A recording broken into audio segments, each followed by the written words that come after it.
Depression. There have been a lot of times when I wanted to talk about it. अब जो मौके निकल गए वो शायद दोबारा ना आए या शायद हम कभी और उनके लिए जगह बना लेंगे, बट आज मैं इसके बारे में किसी मांगा या बुक के थ्रू नहीं बल्कि एक एनिमे के थ्रू बात करने की कोशिश करूंगा. There are many kinds of approaches. Personality and series of unfortunate events approach, daddy issues and messed up past approach, या suffer till you die motherfucker approach. और कोई भी अप्रोच को मैं सही, गलत या बेहतर कहना पसंद नहीं करता हूँ क्योंकि हर किसी का एक्सपीरियंस और उसको दिखाने का तरीका अलग हो सकता है.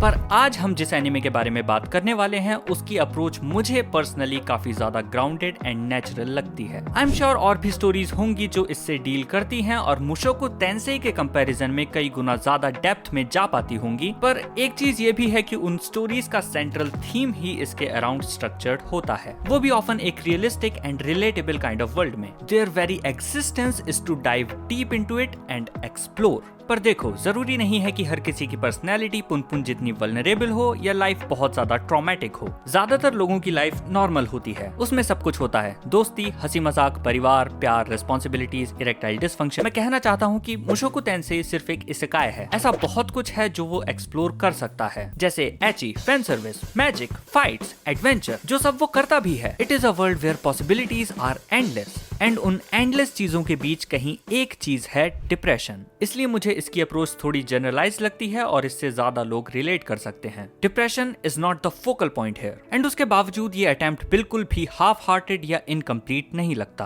क्योंकि हमने र्यूदिस को बचपन से देखा है. हम किसी रिलेटेबल टीनेजर की लाइफ के एक सर्टेन डिप्रेसिव फेज में एंट्री नहीं मार रहे हैं. हमने उसको एकदम बिगिनिंग से ऑब्जर्व किया है, और इतना ही नहीं बल्कि हम तो उसकी पास्ट लाइफ के बारे में भी जानते हैं, उसके ट्रॉमास के बारे में जानते हैं, वो कितना बड़ा फेलियर था ये जानते हैं. और इस लाइफ में जब वो अपनी कॉन्शियसनेस के साथ जन्म लेता है तो वो डिसाइड करता है कि वो इस लाइफ की कमांड अपने हाथ में लेगा. वो मिस्टेक्स नहीं दोहराएगा जो पिछली जिंदगी में हुई. एंड थैंकफुली इस बार वो दिखने में काफी सुंदर भी है. अच्छे परिवार में पैदा हुआ है, बचपन से कॉन्शियस होने की वजह से उसने लैंग्वेजेस, मैजिक और बाकी कुछ स्किल्स पर अच्छी पकड़ बना ली है. इट वोंट बी रॉन्ग अगर इस पॉइंट पे उसको जीनियस कह दिया जाए. He has a perfect life and everything is going मोर और लेस हिज वे. उसके पास एक लविंग फैमिली है, बचपन का प्यार है, रिसोर्सेज का एक्सेस है जिससे वो एक अच्छी ऑनरेबल जिंदगी की रचना कर सकता है. Everything is going in his favour, everything is in order. But जिंदगी का एक बड़ा अजीब सा नियम है कि ऑर्डर अकेले एग्जिस्ट नहीं कर सकता. ऑर्डर होगा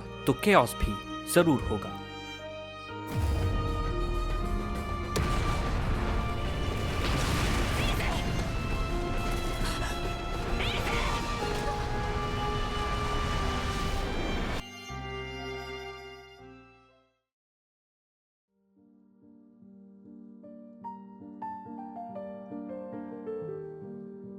Prepare all you want. ज्यादा नॉलेज लेनी है, ज्यादा रिसोर्सेज कलेक्ट करने हैं या ज्यादा स्किल्स डेवलप करनी है. You can be anyone and at any phase of your life, achieving everything as you ever wished for. But जब ऊपर वाला तुमको मिडिल फिंगर दिखाएगा तो तुम्हारे पास उसको एक्सेप्ट करने के अलावा कोई दूसरा रास्ता बचेगा नहीं. आई थिंक ये जो कैलेमिटी है ये स्टोरी में जो भी रेलेवेंस रखती है वो अपनी जगह है. There might be a secret war, some evil plotting, mysteries that are yet to unfold. But I think more than that what it symbolises right now is the unpredictability of life. तुम अकेले नहीं हो जो इस दुनिया का हिस्सा हैं, और भी लोग हैं जिनके अपने प्लान्स हैं. उनके प्लान्स तुम्हारे प्लान से क्लैश कर सकते हैं. लोगों का छोड़ो, फेट का कुछ और प्लान हो सकता है. Whatever you have right now and whatever you are striving to achieve may be gone in an instant, or it may just become meaningless even if it still exists. And when that happens, what are you going to do?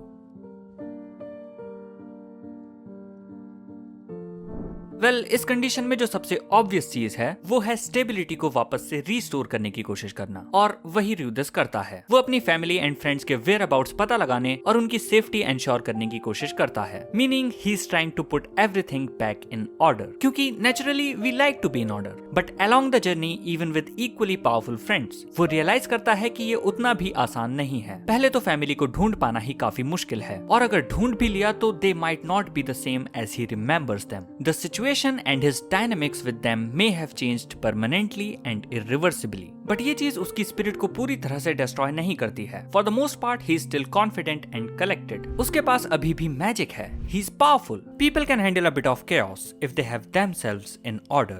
After all, we constantly exist between the two. What really breaks him is the defeat in his love life. He was strong, confident and reliable.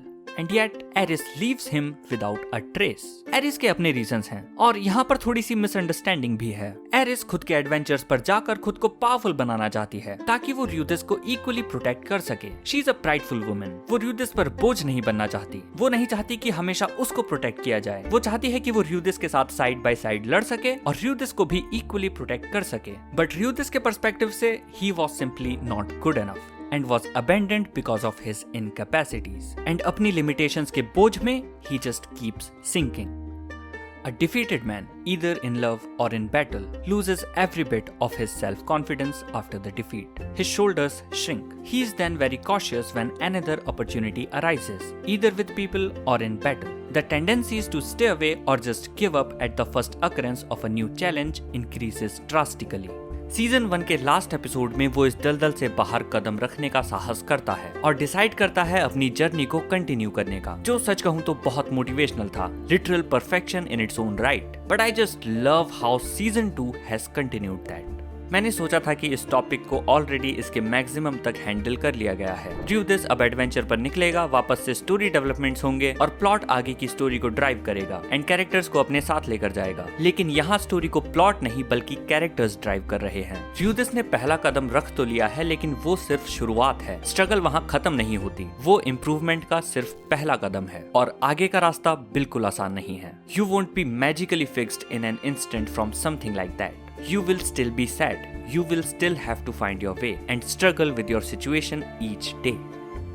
र्यूदिस की sad and pitiful state को देखकर एक counter arrow नाम की adventure party out of kindness उसको अपने साथ ले लेती है and he just goes with the flow even though he is aware कि वो लोग उसे तरस खाकर अपने साथ ले रहे हैं। वो अपनी जर्नी को कंटिन्यू तो कर रहा है बट काफी टिमिड एंड डल हो गया है। जब तुमको इस तरह की हार मिलती है तो तुम खुद को बहुत से तर्क देकर आगे बढ़ाने की कोशिश करते हो और पहला कदम लेना जरूरी भी है, लेकिन उस पहले कदम के बाद जो बोझ एंड रिग्रेट्स तुम कैरी कर रहे हो उनको साथ लेकर आगे चलना बिल्कुल आसान नहीं है। जो पास्ट ट्रेल तुमको फॉलो कर रही है वो इतनी आसानी से पीछा नहीं छोड़ेगी। तुम अब वापस कंप्लीटली वो नहीं हो सकते हो जो पहले हुआ करते थे। There are going to be some inevitable changes. Maybe तुम्हारी पर्सनैलिटी या थॉट प्रोसेस में कुछ चेंज आए, या मे बी तुम इमोशनली और फिजिकली कुछ चीजों में इनकैपेबल हो जाओ। Maybe your heart will close some doors and deny access even to yourself. और र्यूदिस के केस में ये चीज उसे दोनों तरह से इफेक्ट करती है। इमोशनली वो अब डिस्टेंट एंड हेजिटेंट हो गया है और फिजिकली उसके डिंग डोंग ने डिंग डिंग करना बंद कर दिया है। हिज ब्रेन इज लाइक यही है ना सारे फसाद की जड़, ले मार दिया ताला, मिलेगा ही नहीं तुझे इसका एक्सेस, अब कर। तू करेगा लड़कीबाजी, तू करेगा लड़कीबाजी, तू करेगा लड़कीबाजी। अभी रुक, अभी बताता हूँ तेरे को, रुक जा। Which may look funny but it is actually pretty serious. अब इरेक्टाइल डिसफंक्शन तो हर दूसरे आदमी को नहीं होता है, but literally में चारों ओर हैं, right? So let me make it more relatable to you. Have you ever lost access to your heart? Like you can't let people in. Or let them get too close. Don't get too close, it's dark and... ज़्यादा deep नहीं करना है. But you got the point right. It may not be your PP, but there are some doors that do get closed. And I like the fact कि ये एकदम से किसी realization से resolve नहीं हो जा रहा है. र्यूदिस has to actually grow and work on it, which is the more realistic approach. र्यूदिस अब unsure है, चीजों को आउट ऑफ रेस्पॉन्सिबिलिटी कर रहा है, खुद को पुश करके, बट उसका ग्रोथ, लर्निंग या नए लोगों से मिलने में कोई एंथुजियाज्म नहीं बचा है। He doesn't care anymore about pretty much anything or anyone. It doesn't matter even if he lives or dies tomorrow. वो recklessly एक डेडली मिशन अकेले लेने की कोशिश करता है, बट काउंटर एरो टीम उसको अपने साथ ले लेती है। पास्ट उसे स्टिल हॉन्ट कर रहा है। उसे सारा में एरिस दिखाई देती है। उसके मिशन में जब एडवर्सिटी आती है, his first response is to give up. But when he sees these people who are sure to die fight to the very end and to the very limit of their being, he gains some of his courage back and tries better. और ये sense of accomplishment थोड़ा ही सही पर growth में add जरूर होता है। People striving to achieve things and aiming higher can take you up with them. It is always better to have kind and hardworking people around you than trying to be by yourself. Being grief stricken, वो अपनी इनकैपेसिटीज में अपनी achievements को भी nullify कर रहा था। And he is not completely wrong. उसकी अचीवमेंट्स, स्किल्स या किसी भी तरह की ग्रेटनेस उन चीजों को कभी वापस नहीं ला सकती जो उसने खोई है। पर इसका मतलब ये नहीं है कि वो सब बिल्कुल ही पॉइंटलेस है। There are still things and people he can protect through them. There is still a use for your skills and what you are capable of. There is still some value that you bring to this world, and there is still a place where you can be. So what if you have lost something really monumental? So what if life will never be the same without it? Life is not limited to what you have lost. It is more about what you still have. So appreciate and protect them while you still have them, instead of holding on to what you have lost. Live sincerely. You have not lost everything. And you are not alone either. Life has given us so much, and we have only lost just a tiny bit. Sure, losing it sucks, but there's not much that we can do about it. So instead, think about why you were born. What is your purpose? What is it that you have to do? Think about people important in your life. Think of old friends and lovers, and think of people who have loved you, taught you to walk, speak, and read. Think about the potential those people saw in you, and think about not betraying those expectations. And most importantly, think about what you can contribute by reaching your true potential. So go on and do what needs to be done.